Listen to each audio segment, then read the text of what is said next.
오늘은 요한복음 5장 24절을 통해서 영생을 얻는 사람이란 제목으로 하나님의 말씀을 전하도록 하겠습니다.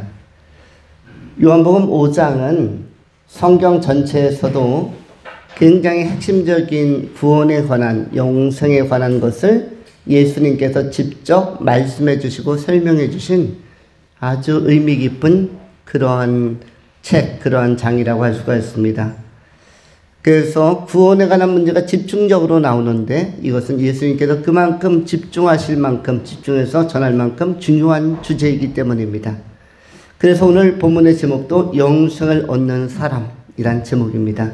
세 가지로 이 본문을 분석하고 마음에 새기겠습니다. 첫 번째, 지상 일부 인정, 지상 일부 인정, 가로치고 일부 인정을 하든 줄을 긋고 인정을 하든 지상 일부 인정. 두 번째, 천상 전부 인정, 천상 전부 인정. 세 번째, 상급 수시결단. 상급은 무엇으로? 수시결단으로, 수시결단. 이렇게 세 가지로 영생을 얻는 사람에 대해서 분석하며 하나하나 상고하도록 하겠습니다. 먼저 지상 일부 인정에 관한 것입니다. 여러분은 모두 다 지상에 태어났습니다. 그리고 봄, 여름, 가을, 겨울 4계절을 맞이하면서 1년 365일을 살고 계십니다. 지금까지 어린아이들도 또 청소년도, 청년도, 장년도, 노년도 그렇게 살고 있는 것입니다.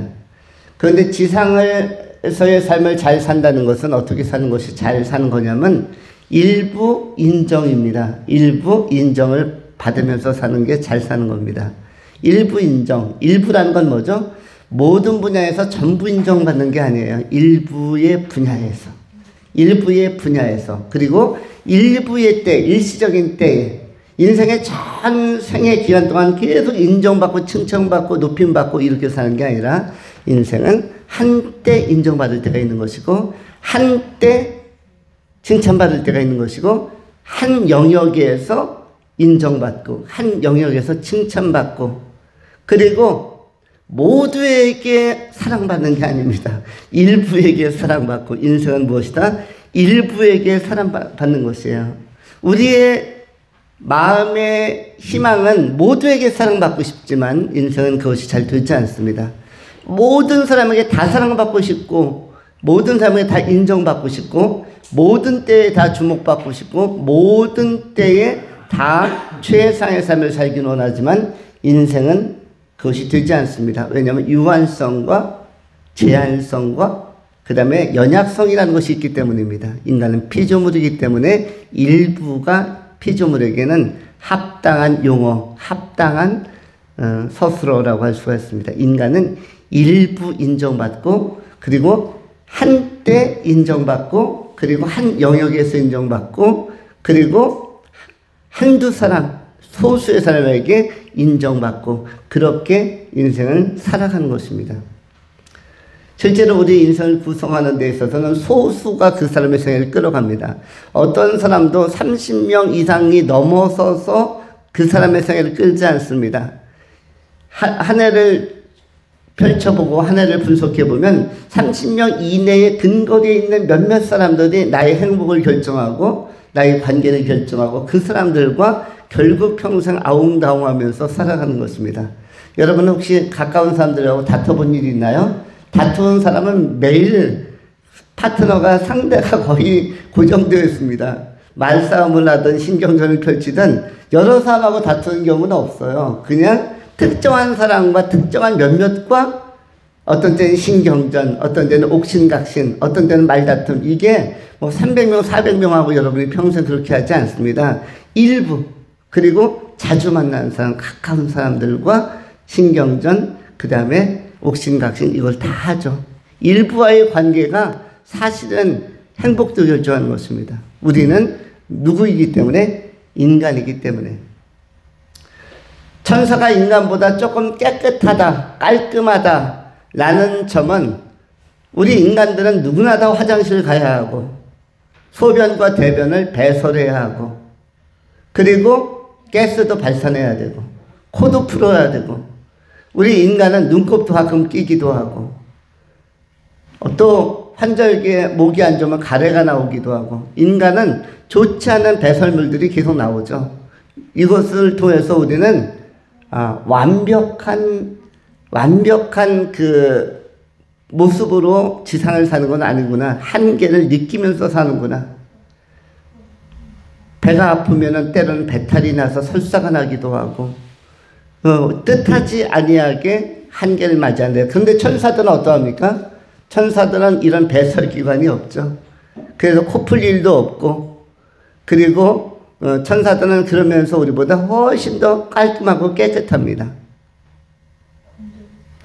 그래서 천사와 같은 이미지를 가진 사람은 있지만 천사는 없는 것이죠. 사람 가운데는 천사 같은 이미지는 있지만 천사 같다라고 하지만 그러나 천사는 없습니다. 구조가 다른 것이에요. 그리고 천사는 우리 인간보다 공간 활동에서도 훨씬 더 자유롭습니다.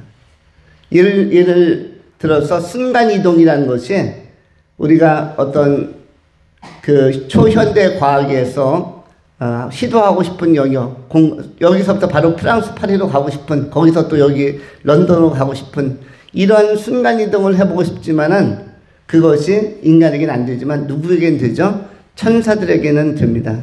천사들은 우리와 같은 이런 한계성에 있는 육체를 가지고 있지 않기 때문에 그들에게 있어서는 자유한 활동할 수 있는 특수한 영역의 몸이 있기 때문에 그래서 영에 속한 영적인 몸을 가지고 있기 때문에 천사들은 인간들보다 오히려 자유한 것이 있죠. 활동적 측면에서. 우리는 시간과 공간에 많이 매입니다. 왜냐하면 시간에도 매이죠. 시간에 매인다는 것은 무엇이 증명하죠? 피부가 증명합니다. 내 젊은 날에는 아주 싱싱하고 아름다운 꽃다운 피부가 있었는데 거울을 보면 볼수록 예전과 같지 않다는 것을 세월의 흐름 안에서 바로바로 발견하게 되어집니다. 시간은 우리의 한계성을 이야기해 줍니다. 그리고 그의 징표가 뭐다? 표징이 피부이다. 피부의 노화 이런 것들이 하나하나 나타나는 것을 보게 되어집니다. 천사들에게는 이런 것이 없는 것이죠. 그래서 지상에서는 우리가 완벽하는 것은 불가능합니다. 그래서 우리는 한 분야에 그리고 한 때에 참 고왔다, 아름다웠다, 귀여웠다, 건강했다, 한 분야에 한때 잘 나갔다. 우리는 이렇게 인정을 받으면 되는 것입니다. 우리는 모든 시기마다 다 인정받기는 어렵습니다. 그리고 모든 사람에게 다 인정받기 어렵습니다. 때로는 예상하지 않았지만 원수가 생기기도 하고 어이없게 생기는 원수들도 있죠. 원수를 만들려고 한 게 아닌데 어이없게 살다 보니 생기는 원수들도 있고요. 이게 전부 다 뭐 때문입니까? 인간의 한계성, 제한성, 유약성, 연약성 때문에 생기는 것입니다. 그래서 세상에서 산다는 것은 일부 인정을 받으면서 사는 것입니다. 일부 인정해주고 일부 나를 알아주고 일부 나를 귀하게 여겨주는 사람이 있고 그런 분야, 나의 재능을 써주는 분야가 있다면 인생은 살만한 것입니다. 그것이 다양한 직업군으로 나타나기도 하고요. 일부 나를 인정해 주는 사람만 있어도 인생은 충분히 기쁘게 살 수 있는 것입니다. 우리는 연예인이 아닙니다.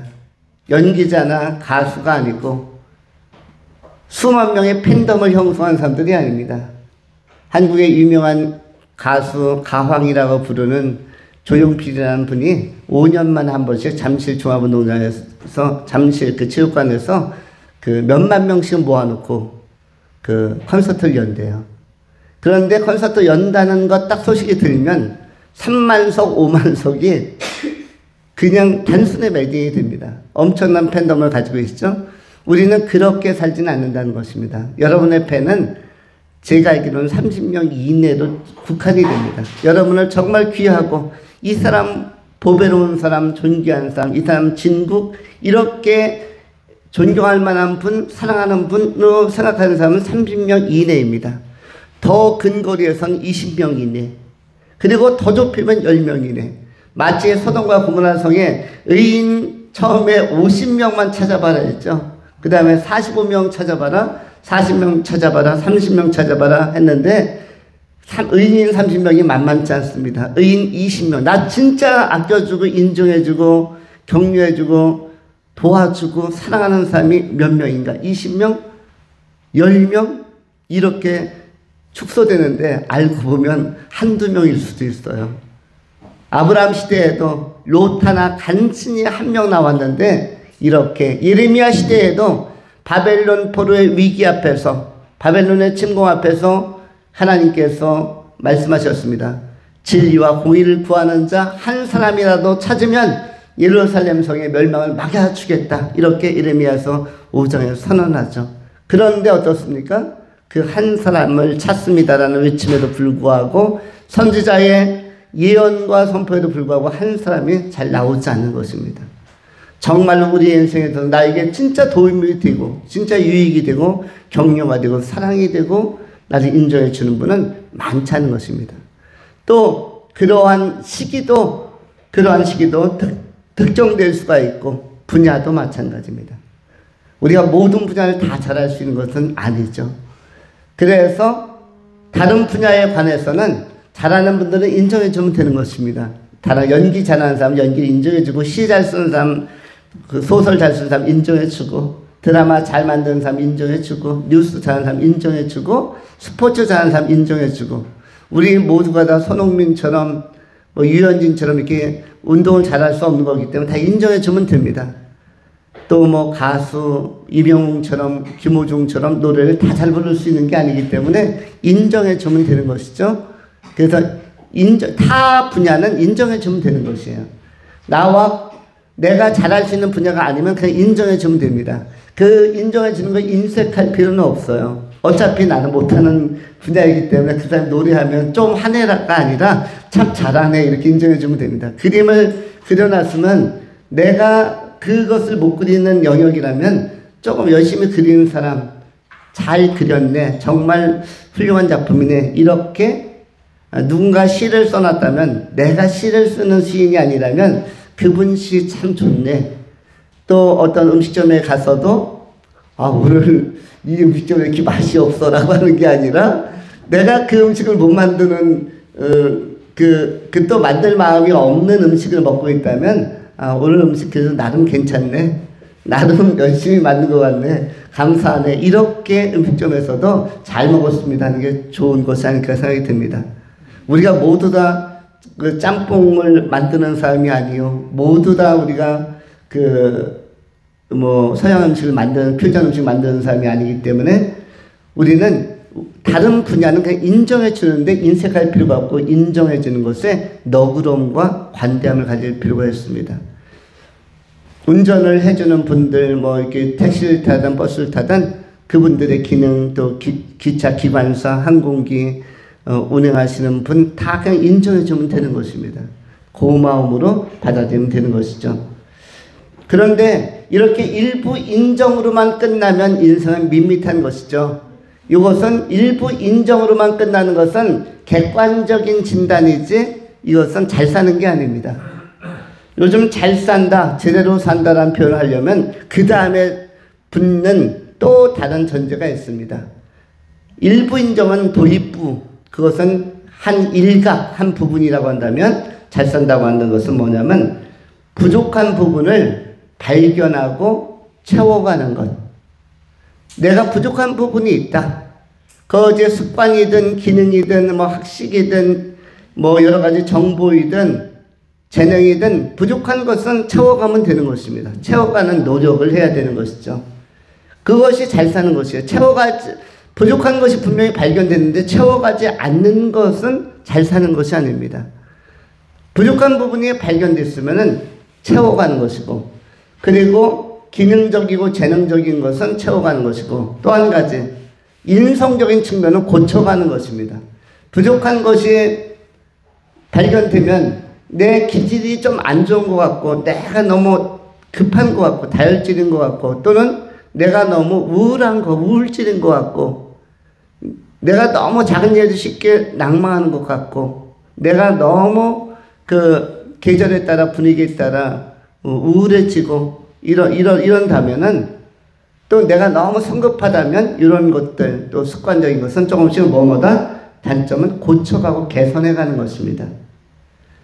그래서 기능적이거나 또는 어떤 정보적인 것, 재능적인 것은 채워가는 것, 노력하는 것이 필요하고요. 다양한 분야에 조금씩 접근하고 시도해서 채우는 것이 필요합니다. 왜냐하면 우리의 인간의 뇌는 그만큼 잠재력도 많고 개발하면 쓸 수 있는 용량이 되게 많습니다. 여러분 컴퓨터를 많이 신뢰하죠. 핸드폰도 신뢰하죠. 그것이 전부 다 무엇을 모티브로 해서 만든 거죠? 연산하고 기억하고 여러 가지 설계하고 프로그래밍이 다 뭘 통해서 나온 거죠?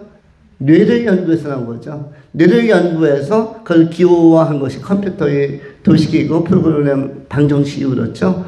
뇌에서 나온 것입니다. 인간의 뇌는 컴퓨터보다 훨씬 우월합니다. 우리는 컴퓨터와 계산기를 믿지만 여러분의 뇌는 컴퓨터나 계산기 이상으로 더 뛰어난 것이고요. 그것을 거기서부터 추론해서 만들어낸 것이 컴퓨터입니다. 그래서 컴퓨터가 처음에는 엉망이었습니다.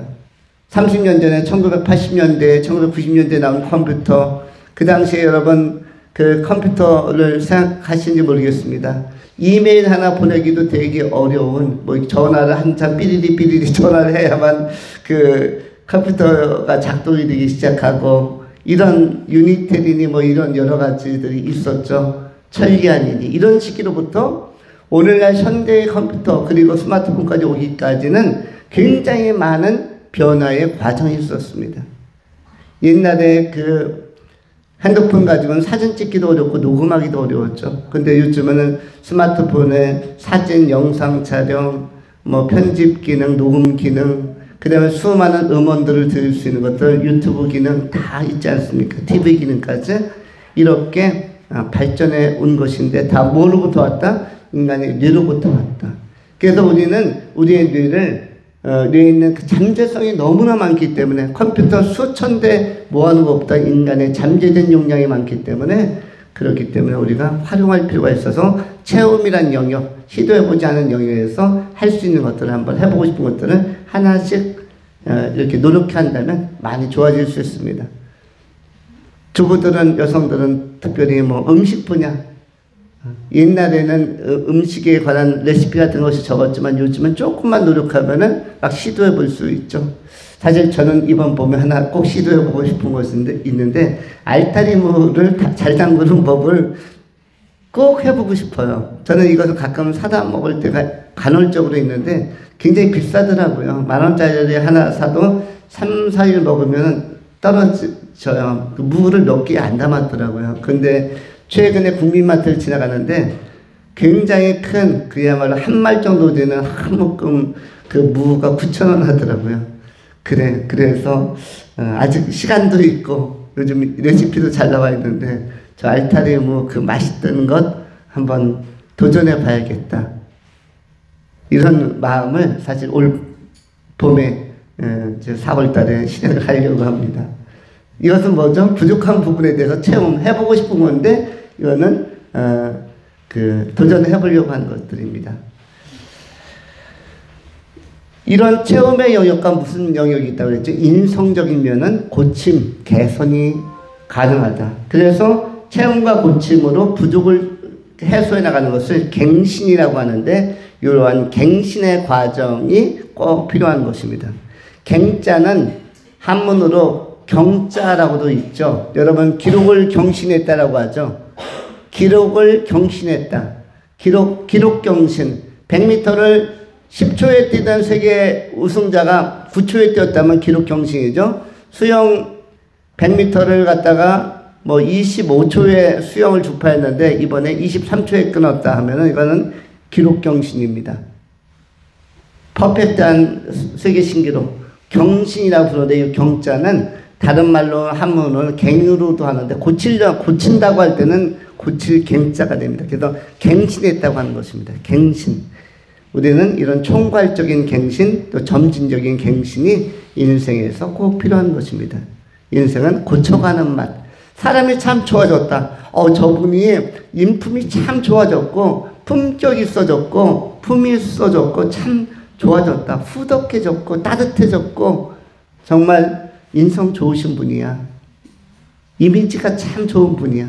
저 이미지 어디서 느껴진 것 같은데 예수님의 이미지가 막 느껴져.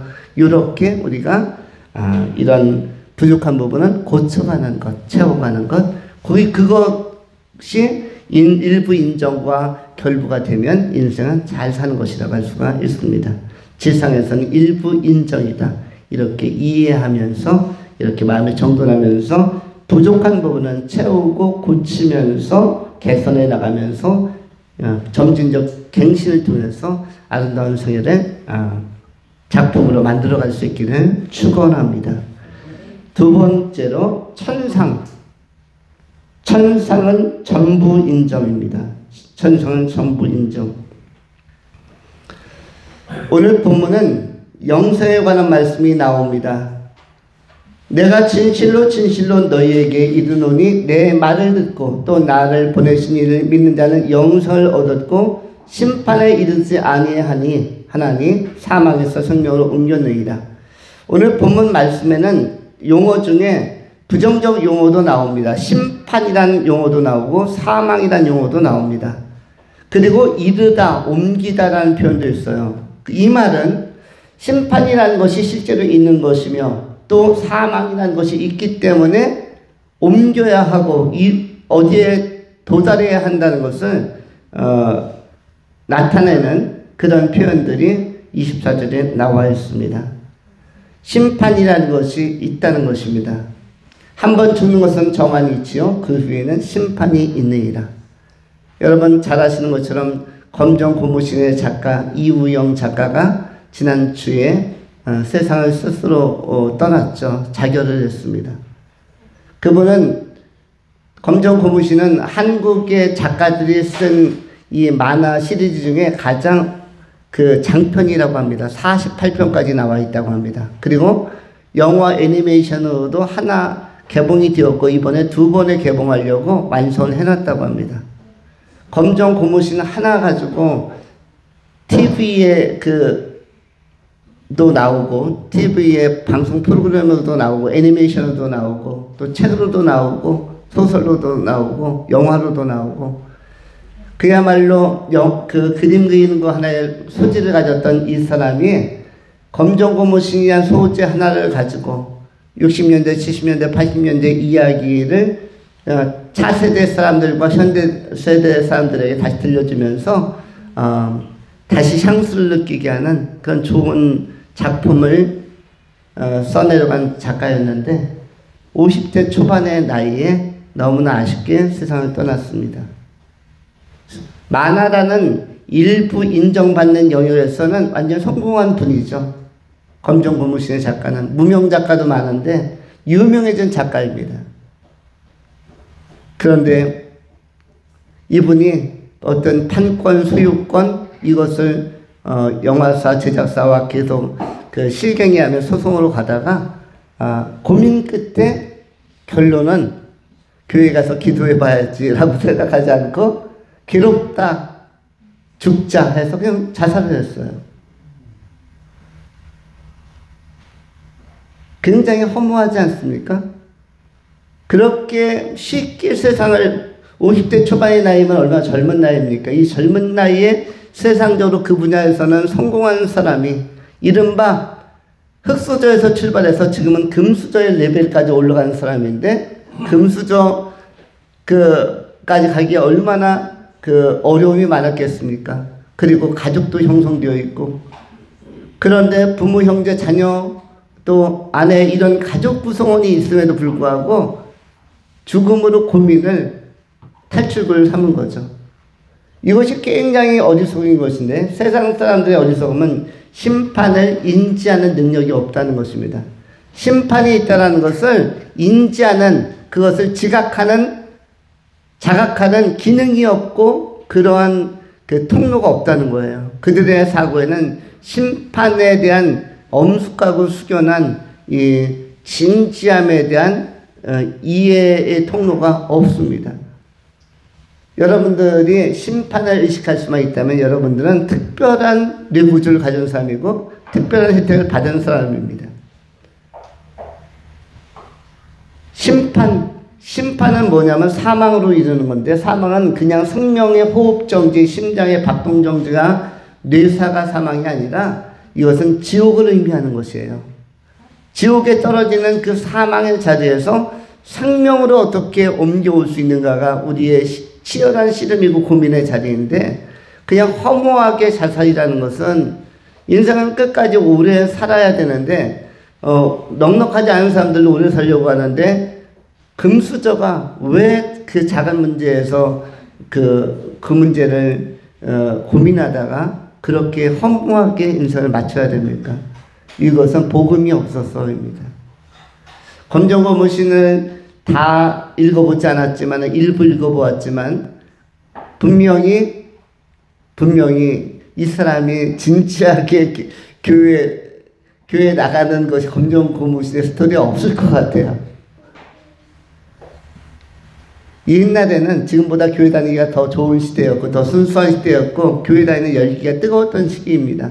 그런 시기에 유소년부라든지 중고등부라든지 청년부라든지 또는 근거리 마을에 교회에 나가서 신앙생활을 했다라면 이런 고비 때에 이런 분쟁과 고민이 왔을 때에 해결할 수 있었지 않았을까? 또는 목사님에게 좀 상담하면서 이런 때 어떻게 하면 좋겠습니까? 하면은 그냥 포기해라. 아니면 끝까지 좋은 변호사 추천해 줄 테니까 한번 싸워봐라. 이렇게 방향을 제시했을 텐데 아쉽게도 삶을 마무리했습니다. 이것은 뭐에 대한 인식의 통로, 뭐에 대한 이해의 자리가 없기 때문이죠. 심판에 대한. 이 세상 끝나면 모든 게 잊혀진다고 생각하는 것입니다. 이거는 유물론적인 인간에게는 물질로만 구성되어 있고 영혼이 그 다음 세계에 가는 자리가 없다라고 생각하는 막연함 때문에 나온 것입니다. 그런데 우리가 전부 인정이라고 하는 것은 심판의 자리는 자신의 생애를 전부 인정하는 자리입니다. 하나님 앞에 딱 서게 되어지면은 하나님의 심판대 앞에서 하나님을 만나게 되어지면, 거룩하신 하나님을 만나게 되면 인간은 사시나무 떨듯 떱니다. 여러분, 죄를 지으면 경찰만 만나도 사람들은 떨리기 시작합니다. 죄 하나만 지면 경찰한테 딱 걸리면 떱니다. 우리나라에서 검찰에 관한 이야기가 상당히 많이 사회, 정치, 뉴스에 많이 나옵니다. 검찰 이야기. 검찰의 기능이 뭐죠? 수사하고 기소하는 권한을 가지고 있습니다. 수사권과 기소권. 검찰은 죄에 대해서 굉장히 민감한데 경찰이 못 찾는 분야를 전문적인 지식을 동원해서 끝까지 추적해내는 사람들이 검찰입니다. 경찰은 대충 현상적인 것만 파악을 하기 때문에 아주 깊은 이면적인 것까지는 들여다보지 못할 때가 있어요. 근데 검찰은 뭐가 있는가? 현미경과 같은 안경을 하나 더 가지고 있어요. 우리 일반 안경 쓰는 사람에게 있어서는 앞에 보이는 현상을 보는 안경으로 앞에 있는 걸 볼 수 있는 것은 경찰적 시각이고, 검찰의 시각은 일반 안경이 아니라 현미경을 하나 더 장착한 것이에요. 그러니까 더 깊은 구조와 배후를 읽을 수 있어서 검찰을 두려워하는 것입니다. 검찰은 두려운 존재예요. 누구에게는? 범죄자들에게는. 그런데 하나님 앞에 설 때의 느낌이 그렇습니다. 하나님 앞의 느낌이, 우리 인간은 죄가 많기 때문에 하나님 앞에서 굉장히 두렵고 떨리는 것이에요. 거기에다가 이 심판 때에 또 아주 얄미운 자가 하나 또 등장합니다. 얄미운 자. 누가 등장하죠? 사단 마귀가 등장하죠. 지난주에 하나님은 재판장, 판사 역할, 예수님은 변호사 역할, 성령님은 증인 역할. 그런데 아주 칼날같이 들어오는 그리고 참소하는 자가 검사 역할을 누가 하냐면 하나님의 심판대 법정 앞에서 마귀가 합니다. 그런데 마귀는 참소하는 자입니다. 어떻게도 우리의 부정적이고 우리가 숨겨놨던 나쁜 짓은 다 밝혀내는지 놀랍게도 현미기형 같은 안목으로 다 찾아냅니다. 그리고 하나님 앞에서 고발하는데 얼굴이 뜨거워서 낯이 뜨거워서 견디지 못합니다. 하나님은 존재론적으로 두려운 것이고 나를 아무것도 나에 대해서 판단하지 않고 판사는 근엄하게 나를 지켜보고만 있는데 다 아시지만 변호사 예수 그리스도의 이제 변론이 있고 또 성령님의 증언이 있고 그래서 내가 저지른 인생에 비해서 반전의 가능성이 높은데 사단 마귀는 굉장히 참소하며 정죄하며 고발에 들어올 것입니다. 그런데 그 고발장의 내용이 많습니다. 여러분이 태어나서부터 세상을 떠날 때까지 인생의 모든 것들이 다 낱낱이 빼곡히 기록되어져 있을 것입니다.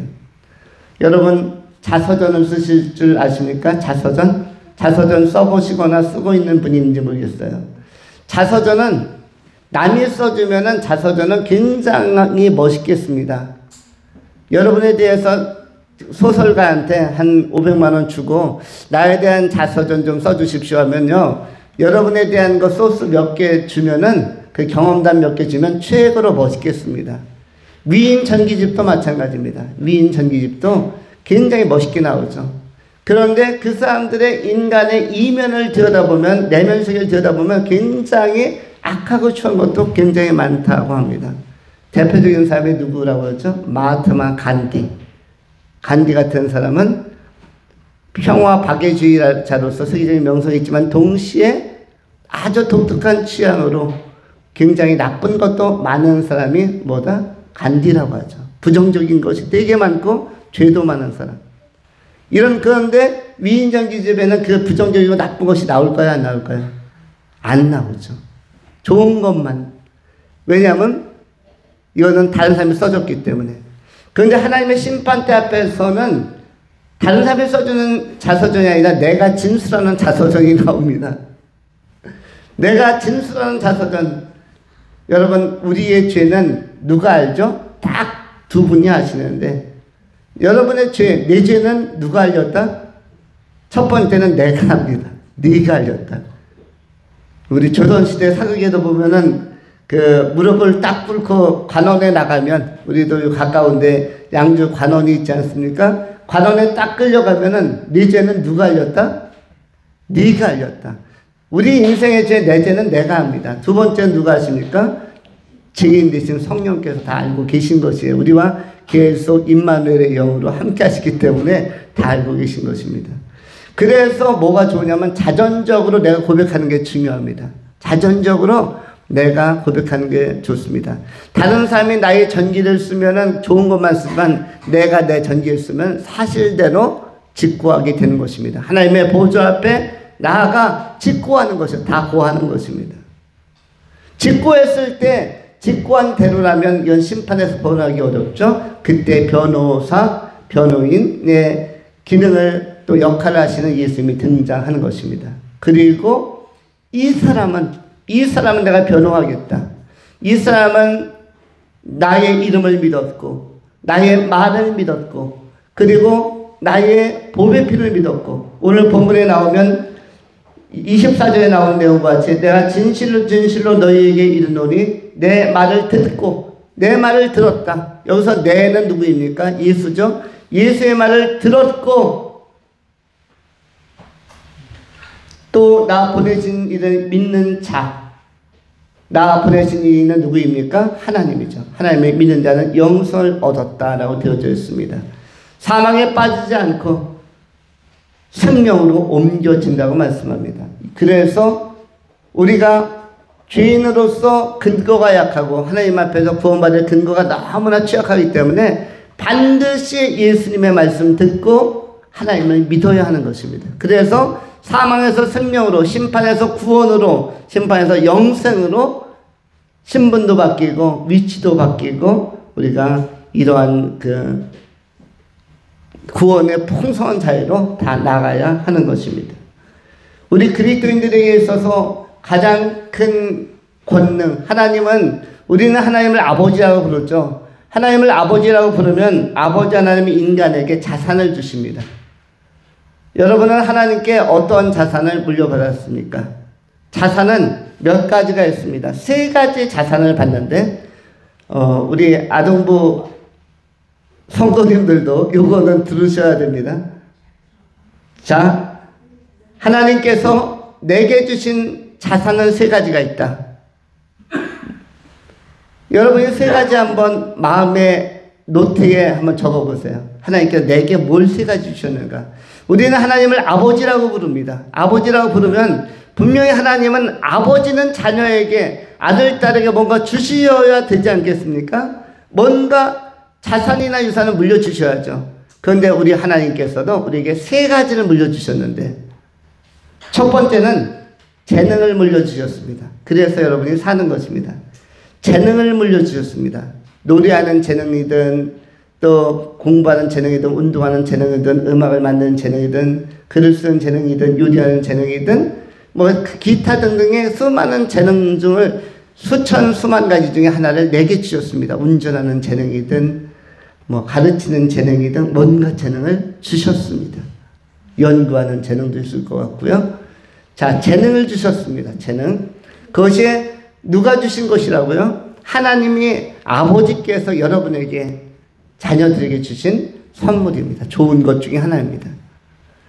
또 한 가지 두 번째가 뭐냐면 환경을 주셨습니다. 환경이 이것이 귀한 자산입니다. 환경. 사람을 만나는 것, 사회를 만나는 것, 국가를 만나는 것. 여러분 북녘 땅에 태어나지 않고 한반도 남녘 땅에 태어난 것이 환경적으로 얼마나 좋은 자산입니까? 지금 여러분들이 그 함경도에 태어났거나 저 청진에 태어났거나 이러면은 상황이 다르겠죠. 여러분들이 지금 남한에 태어났기 때문에 받는 환경적인 자산이 좋은 것입니다. 또 파키스탄이나 저 아프가니스탄이나 이런 데 태어나지 않고 중동 땅 이란에 태어나지 않고 한반도에 태어난 것이 환경적으로 굉장히 좋은 자산입니다. 자산은 이렇게 가정적으로도 또 인간 관계 안에서도 친구든 친척이든 정말로 마음에 쏙쏙 드는 사람들 다 자산이죠. 가족이든 사회이든 국가까지 전부 다 이 환경, 이것이 자산, 두 번째 자산입니다. 이 자산 가지고 여러분들이 다 사는 것이고, 우리 대한민국 사람들 다 요즘은 노숙자가 거의 없어졌다고 하죠. 거의 사라지고 있다고 합니다. 다 자산의 혜택을 보는 거예요. 국가의 혜택을 보든 사회의 혜택을 보든. 그리고 요즘은 전문적으로 이렇게 재활 돕는 기관들도 있고 이렇게 새끼밥을 먹여주는 이런 환경적인 것들이 있어서 이 환경의 혜택으로 다 회복이 된다고, 많이 회복이 되고 있다고 합니다. 바로 이런 것들이 다 뭐다? 환경도 자산이다. 첫 번째 자산은 개인에게 주신 재능, 두 번째 자산은 무엇이다? 환경. 그런데 세 번째 자산이 있습니다. 세 번째 자산은 뭐다? 이것이 회개입니다. 회개할 수 있는 능력. 이것은 아무에게나 주는 게 아닙니다. 정말 사랑하는 사람에게 주는 마지막 보물 보따리, 마지막 자산. 마지막 보배로운 것, 아낌없이 뭘 주셨다? 회개의 능력을 자산으로 주신 것입니다. 회개는 누구만 할 수 있다? 하나님께 사랑받는 사람, 예수 믿는 사람, 성령에 속하는 사람들에게만 회개의 능력이 있습니다. 이 회개가 우리의 모든 인생의 그 어둠을 지워버리고 죄를 지워버리고 심판에 이르지 않고 영생에 이르게 하는, 천국에 이르게 하는 근거가 되고 통로가 되기 때문에 이 자산은 아무나 가진 게 아니기 때문에 아버지께 상속받은 자만이 갖는 것입니다. 여러분들에게는 무엇이 있습니까? 회개의 능력이 있습니다. 검정고무신의 그 작가에게는 뭐가 없었어요? 회개의 능력이라는 아버지께 받은 이 자산이 없었기 때문에 거기서 마친 것입니다. 이 세상에 수많은 사람들이 회개의 능력을 갖고 있지 않습니다. 그러나 회개의 능력을 가졌다면 이건 아버지께서 금은보화보다도 더 귀한 것을 세 번째 자산, 마지막 최고의 자산을 주신 것입니다. 왜냐하면 이 회개의 능력은 천국 가는 자산이기 때문입니다.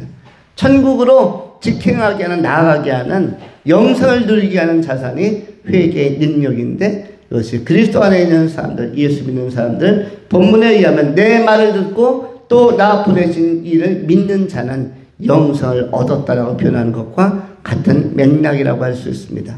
심판에 이르지 아니하며 생명에 이르는 것입니다. 그런 의미에서 우리가 천상은 전부 인정하는 자, 회개라는 건 뭐죠? 내 인생 전체를 그리스도 예수 안에서 인정하는 것을 그런 사람들이 가는 나라인 것을 마음에 정동할 수 있기를 바랍니다. 지상은 일부 인정, 천상은 전부 인정인 것입니다. 나 같은 죄인을 살리신 예수 그리스도, 그분 안에서 회개의 능력을 가지고 생명에 이를 수 있기를 축원합니다. 마지막으로 상급. 상급은 수시 결단입니다. 여러분, 모든 것에는 시상이 있습니다. 학교도, 유치원도, 심지어 어린이집도 시상식이 있죠. 시상식이 있고, 모든 학제, 초등학교도, 중학교도, 고등학교도, 대학교도 이런 모든 곳에서는 시상이 있습니다. 그리고 회사에서도 시상이나 어떤 그 품평회라든지 아니면 그 여러 가지 보상들이 있을 것입니다. 열심히 일하고 우수한 직원들에게 주는 뭔가가 있을 것입니다. 보너스가 되든 아니면 직급을 올려주든 아니면 선물을 주든 뭔가가 있을 것입니다. 이 사회와 세상도 다 보상이 있습니다. 그리고 자녀들은 부모님을 정성껏 순종하고 아껴주면 부모님은 있는 것 가운데 아낌없이 자녀들에게 남겨줍니다. 현금을 남겨주든 집을 남겨주든 아무거라도 주머니에 있는 용돈을 남겨주든 아무거라도 남겨주는 것이 누구의 마음이죠? 부모의 마음이고 그 부모를 잘 섬기는 자들에게 뭔가를 남겨주려고 합니다. 세상에서도 이렇게 상급, 뭔가 남겨주는 것이 있는데 하나님께서는 이 땅에서 수고하고 믿음 생활 잘하는 사람들에게 그냥 천국에 와서 영혼만 구원 이렇게 하지 않습니다.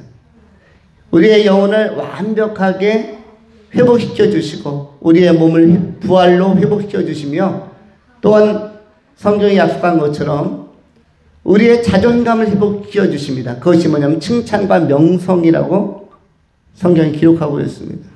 칭찬과 명성을 주시겠다. 우리가 자존감이 굉장히 약한 분들이 있고 눌려있는 분들이 있습니다. 그래서 세상의 위기나 아니면 세상에서 인정받지 못할 때 오는 우울감이나 위축감이 있는데 그런데 이런 것들을 성경은 어떻게 얘기합니까? 자존감으로 다 회복시켜 주시겠다. 칭찬과 명성으로 회복시켜 주시겠다라고 약속을 하고 있습니다.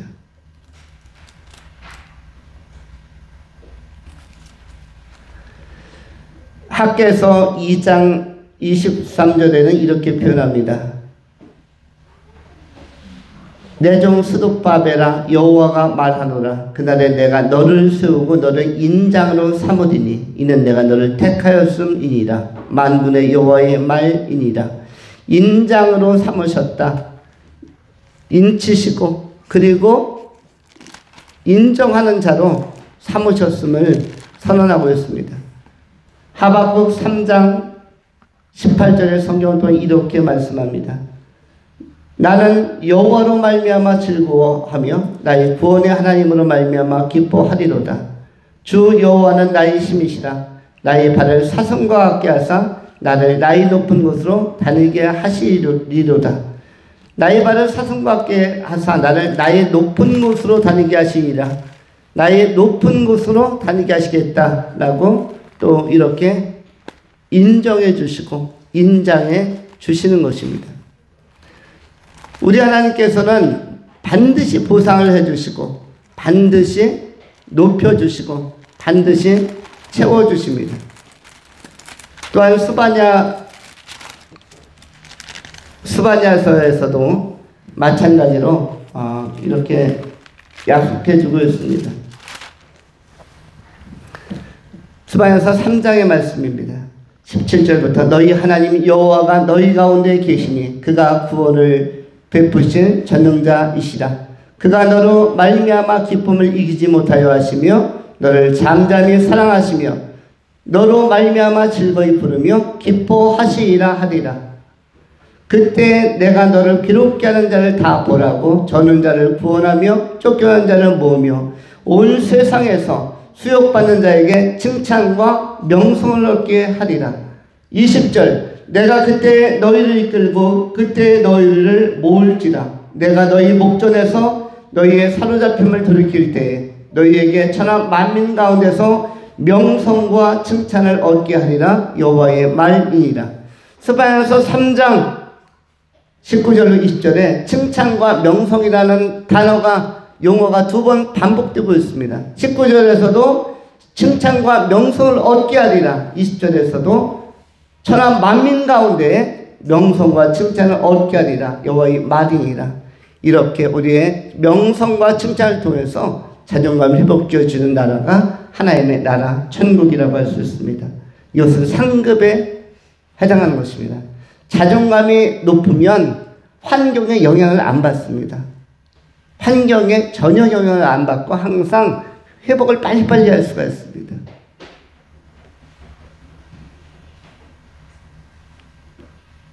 하나님의 나라는 자존감이 회복되는 나라, 인격이 회복되는 나라, 자기의 존재감이 드러나는 나라이고 인정받는 나라입니다. 그리고 상급으로서 무엇이 또 있습니까? 처소가 있고 집이 있죠. 아주 좋은 집.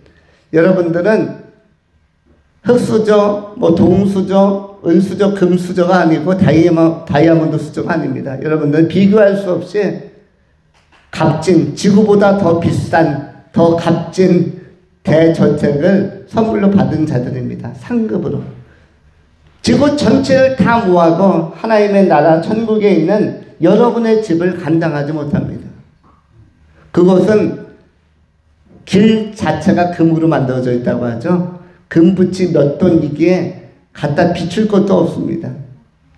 보석이 얼마나 많은가 하면은 여러분 창세기 2장부터 에덴 동산에서 발원한 4개의 강 주변에 하윌라 온 땅에 금과 보석들이 가득했다는 것이 나와 있습니다. 이와 같이 천국에서 여러분의 저택에 여러분이 거할 영원한 집에 있는 보석은 기본 단위입니다. 그 가치를 말할 수가 없기 때문에 여러분들은 금수저 이상입니다. 영적인 금수저요. 이것은 실상인 것입니다. 그렇기 때문에 담대한 마음과 확신을 가지시고 천국의 상급을 바라보며 칭찬과 명성을 바라보며 금면류관, 생명의 면류관, 영성의 면류관을 바라보면서 믿음으로 기쁘게 정진해가고 예수님의 말씀 신앙생활 잘하는 그런 믿음의 종들이 다 될 수 있기를 축원합니다. 기도하겠습니다.